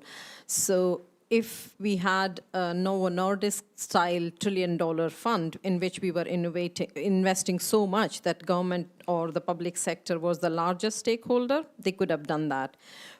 Because these investment companies, by the time they reach exit, have raised so much that majority of stake is owned by private investors, where majority of the fund seems to come from overseas, there is very little public control over that. In terms of, if I say from the co-investment point of view, as Colin pointed out, Scottish Enterprise does invest in it alongside and does put as much as possible within reason those golden handshake or poison pills or what you suggested. Poison doesn't work if you want things to work. As in terms of Wyeth, they were here for a year or two till they were there, and then they disappeared to greener pastures, and you can't stop those enterprises. If you look at the national UK level, you would remember GSK, there was a time that it is a UK company. To keep it here, the government had to. But unfortunately, our political and structural infrastructure works such a way that where the government, when it comes to intervention, how many businesses will you save? So similarly, from the Scottish enterprise point of view, every time it's co-invested, when the exit happens, the deal is at the same time, the jobs will remain here, but the companies will keep an office, and they all agree. But with the private enterprises, eventually 5 or 7 years down the line, when the strategy changes, if they decide to close it because the tax infrastructure is not favorable or their policy has changed, they want to focus on a new and emerging market which is more attractive, that business gets wind up. And I did quote in my earlier address that one of the things where government can really play a role is attract industry here to Scotland. How that happens, whether we have to follow the Green Port strategy and give them incentives, not just income tax, but business rates or something, so that the companies that are coming out of the university have an innovation uptaker, and then they can grow around that, something that Ireland has done successfully. So something like that we have to think about. I think that's what, anyone?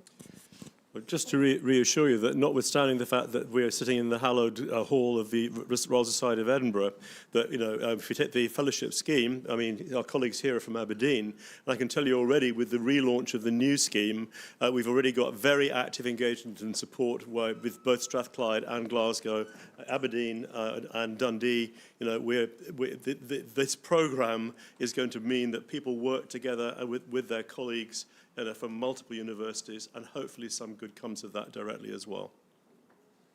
Thank you. Sure. Sorry, thank you. I don't know if you can hear me. Wait till the mic, then people online may not be able to hear you. Okay. Thank you very much. Fascinating, brilliant introductions. Thank you all. I heard Singapore referenced earlier, right? And these comparisons. As it happens, I've spent a lot of time in Singapore and Asia Pacific the last few years. And Singapore, I think, is a fascinating example because 6 million population, sort of 6 or 8 leading universities. The actual geographical size of Singapore is something similar to Glasgow to Edinburgh, east to west, and something like Perth to Stirling, north to south. So it's a relatively small place, but it acts absolutely cohesively. Now, it gets a lot of headlines because of a lot of large corporations, including pharma. Life sciences are basing their regional, sometimes global headquarters there now because of the tax efficacy. But the reality is the powerhouse of the Singapore economy is driven by small businesses based on knowledge worker economy. And that's coming directly out of the universities. So they're feeding the talent from the universities now with creativity into the vanguard of phenomenal companies. And I see that actually, my judgment on being in Singapore and Asia Pacific and being here in Scotland, I think we are actually absolutely punching above our weights in the innovation part of the engine. So I agree with what the gentleman's saying here about it's not necessarily chasing unicorns that's absolutely what the end game can be about for an economy. If you look at the Singapore example, their GDP is twice the Scottish GDP per head of capita, right? And yet we have masses of natural resources that we can tap into as well as our human capital resources. So that's the background point. My question to the panel is, we just had a visit last week from, I choose my words carefully, the President of the United States and his entourage, Tech Bro. And we see Tech Bro throwing numbers around. They just seem to pluck them out of the air and multiply them by insanity and come out with a new valuation. So, that doesn't seem like a very solid route to sustainable success. And we talk about sand in the wheels. We're about to get probably coal tar sands or oil sands thrown in the wheels of our particular strategy with this £150 billion, which doesn't seem to be very tangible. But to the hallowed halls here of the Royal Society, obviously this is built off the back of research and educational excellence, right? And the US, a lot of the California, the Bay, the Silicon Valley was built off excellence in education and research, but that seems to be under attack. So are we about to import that here, that similar kind of attack on education? We're seeing it in certain fringes already emerging in the UK. I just wonder how we fend that off and how we defend the role of education and research going forward. Thank you. So, amongst other hats, I'm an advisor to the Edinburgh University. Well, I sit on the governing council at York, so I have some insight into what's going on at the moment. I think that what's going on with the universities at the moment in the UK is that the current administration has decided that the Blair government's policy of aiming for 50%, of everybody going to university is resulted in a sector that's too big. But rather than take a strategic view about how to reshape it, they're kind of letting it crumble and collapse until it bottoms out, which I think is terrible. So what we're doing at York is we're actually working with several other Russell Group universities to pool our resources to actually do an analysis of the skills and needs of the country over the next 5 to 10 years, and then look backwards at those as to what skills are actually we are able to meet and supply, and which ones we no longer need, and which areas need to be expanded. So we need to actually take a strategic look at the shape of the UK academic sector in relation to the skills the country needs. But this laissez-faire, let everything crumble, see if a few of them merge, one or two of them will go bust, and then take it from there. I mean, we need to do better than that. Thank you. I think one of the key, again, I've been on the court of University of Highland Island, which is a unique proposition because it's made up of 14 colleges and the University Executive Office. There, the idea was that there are colleges which are already pre-existing, and it's a geography of Highland Islands which predicate. But I think eventually the consensus emerging that it has to be centers of excellence, not duplication. Everybody deciding that travel times may increase as a result or challenges, but students will be moving to get the skills that they need. Because as we on one hand, we are saying Scottish universities are the best and we are creating, but at the same time, we are facing the economic crisis that is having, whether it's too much duplication, or everybody needs to start about, as you were suggesting, excellent areas of work or teaching. But because they are independent bodies, colleges are at least Scottish government purview, universities are not. They are all independent charitable organizations, and so eventually it comes to a business model issue. So TechBro have attacked it because that was an institution which was out with their realm. Here it is naturally evolving because of the financial pressures and the models that in case of Scotland, there is a specific model which probably the politicians need to touch, but nobody's ready to. So that's another issue where I think RSE with its independence can convene a sensible discussion to say, is the current model sustainable? And that's a topic for another day's discussion. Anyone else wants to talk on that? Yeah, I've just got a question online as well to come great. in. Back to the question on Scottish education, there was a mention of it being going downhill, but there was a focus on STEM subjects. Does the panel feel that there's an importance in art and innovation and creativity? Sorry, could you repeat that? Do the panel feel that arts are also important for innovation and creativity, not just STEM subjects? Oh, absolutely. Anyone wants to pick up? Yeah, well, personally, absolutely. I mean, and I happen to be somebody who comes from an arts background who moved into science, but I still actively very involved in the support of the arts. And I must admit, that the devaluing of arts and innovation over the last decade, which is now being driven even faster by AI, is very worrying. I think we're almost in a situation where we're going to have to rebuild,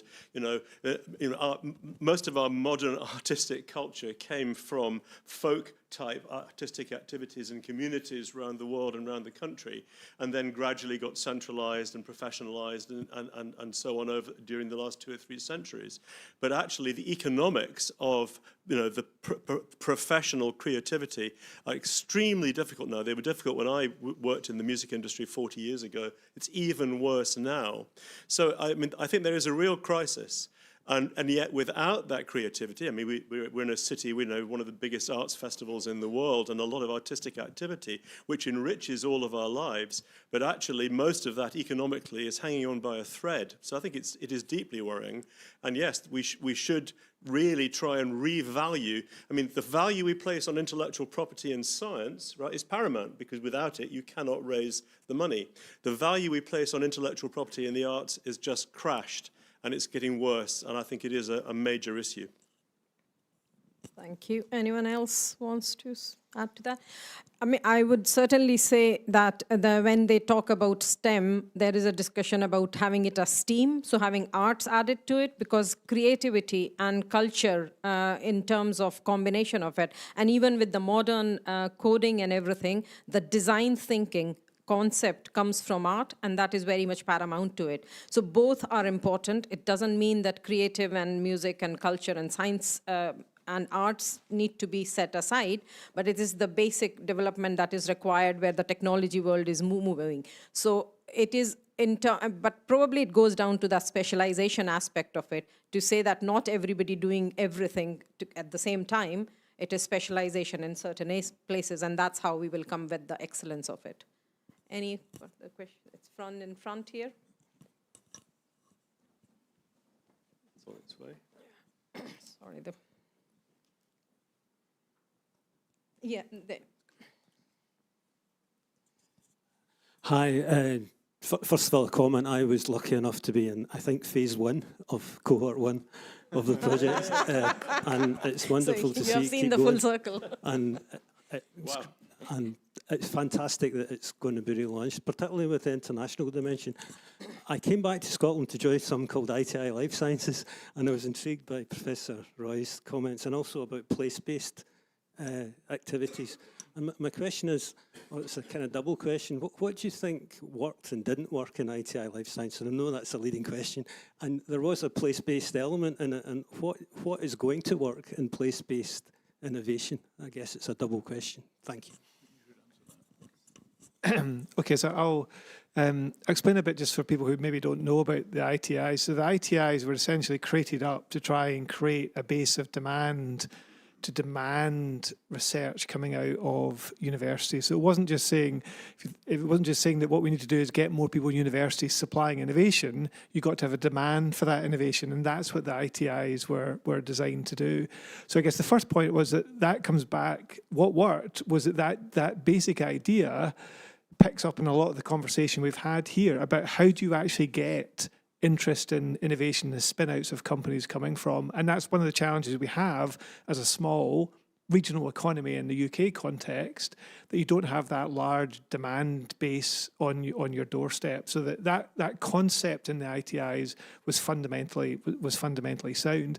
The second thing, which is also important in thinking about the role of universities and the different dimensions to universities, it's only relatively recently that universities are really moving in innovation in a big way. Because if you think about what most universities do, it's not to think about commercialization of research. Most universities are not even set up in structures that reflect the local economy. There are some exceptions to universities in Scotland that are different, but most universities are set up for the global stage. They're also set up to look at industries that are naturally global. So if you've got an expertise in your academic base in life sciences, there's no surprise that the big companies that come in and buy your spin-outs are from the United States because you're operating in a global base. And the whole genesis of ITIs was to create that demand so that when the spin-outs and the activity did take place in universities, it then hit the ground and then it was supported in here. So I think that was the positive side of that. And you're right, it then had a place dimension to it. So it was then picking up that point earlier about saying, well, some universities have a success in those areas, so that's where it's going to grow and develop and nurture. The challenges, though, part of it was that the point I made about the short-term nature of it. You know, you put a lot of money in. Politicians want a quick answer. They want a quick result. If you don't get results after year 3, 4, 5, then suddenly the political dimension moves on. Somebody wants to open up something new, and it doesn't gain traction. And then again, back to some of the point that Colin was making about just the good policy making in there. So the challenges around how they were set up, the governance, and it then just meant that they were always going to be difficult to ascertain and to be successful. But the point I come back to, I think the point that's interesting, and Jim made the point about money. There's a lot of money in there. To be fair to the government at the time, they put a large investment into that. You know, £500 million in those days, relative to the context, it was a big, bold ambition. Now, it didn't work, but at least there was ambition there. And we spend, as Ben was saying, you know, about between 250 to 300 million, depending whether you do resource and capital and Scottish enterprise. That's out of a budget of 60,000 million. And there's a question about, you know, how serious are we about innovation? How serious we are about economic development, unless you ultimately put your money where your mouth is. Could I add something on place? I think place is interesting here for two reasons. One reason, which is that if there are to be clusters, they have to be some geographical nature. Now, interesting question, exactly what's the geography? Is Glasgow and Edinburgh one place nowadays or not? My personal view is that it's not yet, but it might be one day if the Blue and Road works. Stop. But there's a second point which I alluded to earlier, and that's about eggs and baskets. If you look back over a prolonged period at the history of Scottish economic development, we've had different phases. You've got phase in the 50s and 60s, which is kind of the Macmillan government, where people sent us car plants, this kind of stuff. Industry was directed. Actually, it worked quite well for a while. We got a lot of jobs, and a lot of people made a living in it. And then if you look at the 70s and 80s, the heyday of the Scottish Development Agency, where Edward was working away and doing very good things, actually. And then we had a whole thread through Scottish enterprise of trying to combine skills and investment, but mostly driving stuff through inward investment, actually. Quite successfully, though none of it quite stuck. If I'm honest it's a slightly political point, over the last decade, 20 years or so, it's not been clear to me that we have a coherent, persuasive economic development narrative. And actually, maybe we should try and do it slightly differently and do it place by place. Not all of them will work, but we can learn from the one that works, or the two that work. I'm hopeful. If I can, I just reinforce some of that. I think that something that is shaping policy thinking at the moment is that how we empower the regions of Scotland to take ownership of and do more to enable economic development that suits them. Now, we tend to characterise that. You asked about successful places. We tend to characterise that in the big urban centres, and there are good examples in Glasgow City region of innovation districts and the like. But it's as valuable and as vital a process in rural areas. We talked about creative industries. Well, if you look at the economy of the Highlands and Islands, dominated by many creative industries. If you look at where the opportunities of net zero might come and where the opportunities developing a supply chain, those may well be in the rural areas of Scotland for natural regions. So there are different solutions for different parts of the country, and part of the policy objective is to try and enable that. These things are not necessarily contradictory. We've got to build clusters, we've got to let industry and academics work together to develop them. We've got to build successful places, and we've also got to maintain capabilities, because sometimes, however clever you are from a policy point of view, or however clever you are in trying to predict what the sectors of the future are, the next unicorn will probably come from a completely different sector.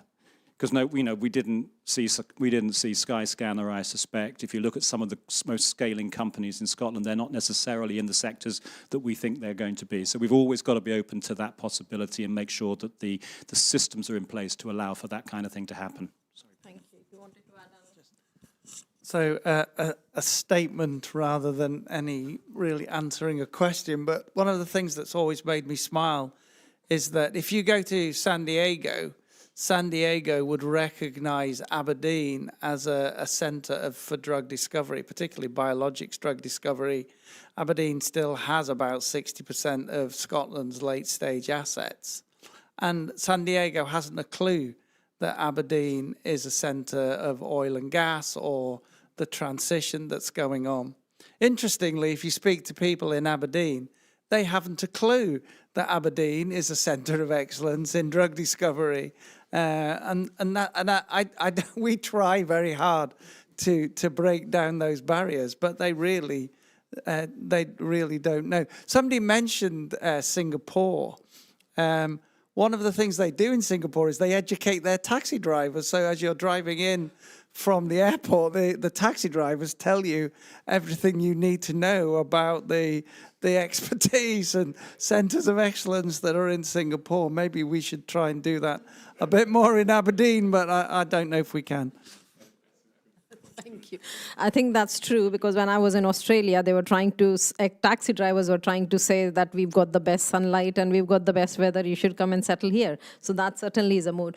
But I suppose from the point of view of economic development, one thing, and it's not to be political, is that the best economic development policy is long-term and it's not written in electoral cycles. So the answer to any time when a government changes is to create a new organization or try to restructure is probably what creates the challenges, because as we've discussed, innovation is long-term and impact is even longer-term, which is 10 to 15 years. So if we haven't got the patience to see the impact of something that is working, we will never see that it became successful or not. And for any organizations that are creating these, and as Tom Hunter, if I quote him here, he says the best social policy ever written is a good, well-paid job. So if we do need to create those in a longer term, which was the idea, then I suppose that is where the civil services comes. The politicians and the parties may come and change. The cycle should be written for innovation, development, and investment for a long term, and especially for sectors like life sciences, is a lot of investment over longer term policy. Is there any final question before we close? Okay. There in the... No? Okay. Sorry, we can talk it after that. I think we've been given the signal and say kick out of the RSE in the panel. So on behalf of Simon and I would just say... Yep, thank you very much, everybody, for a very interesting and good interaction this evening. Thank you.